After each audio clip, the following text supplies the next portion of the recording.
उसके 7 बेटे थे और एक बेटी थी। वह सातों भाइयों की प्यारी बहन थी। एक साथ ही बैठकर खाना खाते थे। एक ही दिन कार्तिक की चौथ आई तो उसकी बहन ने करवा चौथ का व्रत रखा था। सारे भाई भोजन करने आए और अपनी बहन से बोले, आ बहन तू भी खाना खा ले। उसकी माँ बोली, आज ये खाना नहीं खाएगी, इसका करवा चौथ का व्रत है, जब चांद निकलेगा तभी खाना खाएगी। तो उनके भाइयों ने छल कपट से जंगल में आग जलाकर छलनी में से चांद दिखा दिया। तो अपनी भाभियों से बोली, चलो भाभी चांद निकल आया है, अर्घ दे दो। तो उसकी भाभी बोली, यह तो तेरा चांद निकला है, हमारा तो रात को निकलेगा।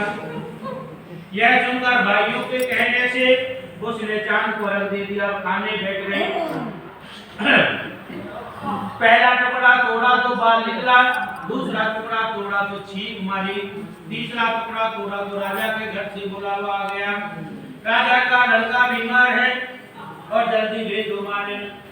लड़की के पहनने के लिए 3 बार संदूक खोला, तीनों बार सफेद कपड़े निकले। अब उसके सफेद कपड़े पहन कर नहाकर ही ससुराल भेज दिया और माँ ने लड़की के पल्ले में एक सोने का सिक्का बांध दिया और बोली, रास्ते में जो भी मिले पैर पड़ाती जाइयो और तुझे सुहाग की आशीष दे। ऐसे उन्हें सोने के सिक्के देना और पल्ले की गांठ लगा लेना। उसे रास्ते में जब भी कोई मिला तो सबके पैर पड़े, किसी ने भी सुहाग का आशीर्वाद नहीं दिया, आशीष नहीं दिया। अब वह ससुराल में आई तो दरवाजे पर छोटी ननद खड़ी थी और उसके पैर पड़े तो ननद बोली, सीधी हो सपूती हो, 7 बेटों की माँ हो, मेरे भाई का सुख दे। अब उसने सोने का सिक्का ननद को देकर पल्ले को गांठ मार ली। उसके बाद वह अंदर आई, आकर देखा कि उसका पति मरा पड़ा है। अब वह उसे लेकर एक टोकरी में पड़ी रही। उसके वह अंदर आई। जब 1 साल तक उसकी सेवा करी, उसकी साथ मर्दी के साथ बची छोटी रोटी भेज देती। इस प्रकार उसे अपने पति की सेवा करते करते 1 साल हो गया। करवा चौथ का व्रत आया। सारी पड़ोसियों ने कहा, नहा धोकर करवा चौथ का व्रत रखा। सबने सिर धोकर हाथों में मेहंदी लगाई, चूड़ियां पहनी। वह सब देखती रही। पड़ोसी बोली, तू भी करवा चौथ का व्रत कर ले। सब बोली, मैं कैसे करूं? तो है बोली, चौथ माता की कृपा से सब ठीक हो जाएगा। उसके कहने से उसने भी व्रत रखा। थोड़ी देर के बाद करवा बेचने वाली आई। करवा ले लो री, करवा ले लो, भाइयों की प्यारी करवा ले लो। करवे वाली मेरी भी को भी करवा देगा। वह कहने लगी, मेरी दूसरी बहन आएगी तो वो तेरे को करवा देगी, तीसरी आएगी तो करवा ले ले, करवा लो, भाइयों की प्यारी करवा लो। ये करवे वाली मेरे को भी करवा दो। तो वह बोली, मेरी तीसरी बहन आएगी तो तेरे को करवा देगी। इस तरह 5 बहन आकर के चली गई। फिर किसी ने भी करवे नहीं दिए। फिर छठी बहन आई और बोली, मेरी 7वीं बहन आएगी तो वह तुझे करवा देगी, बस तू सारे रास्तों में कांटे बकेट रख देना। जब वह खूब चिल्लाती हुई आएगी तो उसके पैर में कांटा छूट जाएगा। तब तू सुई लेकर बैठ जाना और उसका पैर पकड़कर छोड़ना मत।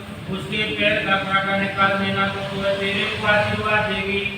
भाई जी हो, साईं जी हो, जब वह तुझे आशीर्वाद देगी तो उससे करवा मांग लेना, तब वह तुझे करवा देकर के जाएगी। फिर तू मन करना, जिससे तेरा पति अच्छा हो जाएगा। अब उसने वैसा ही किया। सारे रास्ते में कांटे बिछा दिए। जब वह करवा लेकर खूब चिल्लाती हुई आई तो उसके पैर में कांटा चुभ गया। उसने उसका पैर पकड़कर छोड़ा नहीं, उसका कांटा निकाल दिया। तो उसने आशीर्वाद दिया। तब वह बोली, जब तूने मुझे आशीर्वाद दिया तो करवा भी देकर जा। वह बोली, तूने तो मुझे ठग लिया। यह कहकर उसने उसे करवा भी दे दिया। अब करवा लेकर उसने उजमन की तैयारी की, व्रत रखा।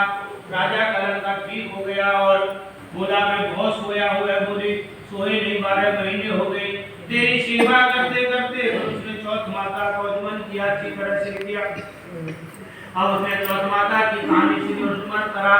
अब वे दोनों चौपड़ खेलने लग गए। इतने में उसकी बंदी बांधी तेल की पल्ली और गुड़ की डली लेकर के आई। दोनों को फिरते देखकर सासू से जाकर बोली, महलों में खूब रौनक है, तेरी बहू चौपड़ साथ फिर रही है। इतनी सुनकर सासू देखने को आई, दोनों को देखकर बहुत खुश हो गई। बहू ने सास के पैर दबाए और सास बोली, बहू सच सच बता तूने क्या किया। उसने सारा हाल अपनी सासू माँ को बताया। तो राजा ने सारे शहर में ढिढोरा पिटवाया कि अपने पति की जीवन रक्षा के लिए सब बहनें करवा चौथ का व्रत रखें, पहले करने को अपने पियर में जाकर उन्मन करें। ये चौथ माता जैसा राजा के लड़के को जीवन दान दिया, वैसे ही सब किसी को देना। कहानी सुनते समय कटोरी में चावल चांद को रख देते समय ऐसा 7 बार बोले, चंदाए चंद्रवराय चंद्राए, बार में उठ सुहागन रख दे में बैठी थी बाट में। कहने का तेरा कंडला कहे को तेरा आहार, सोने का मेरा कंडला जब मोतियन का हार। कहाँ बसे तेरा पावड़ा, कहाँ बसे ससुराल, आम के तले मेरा पेवड़ा, नीम के तले ससुराल। बोले नारायण भगवान की जय।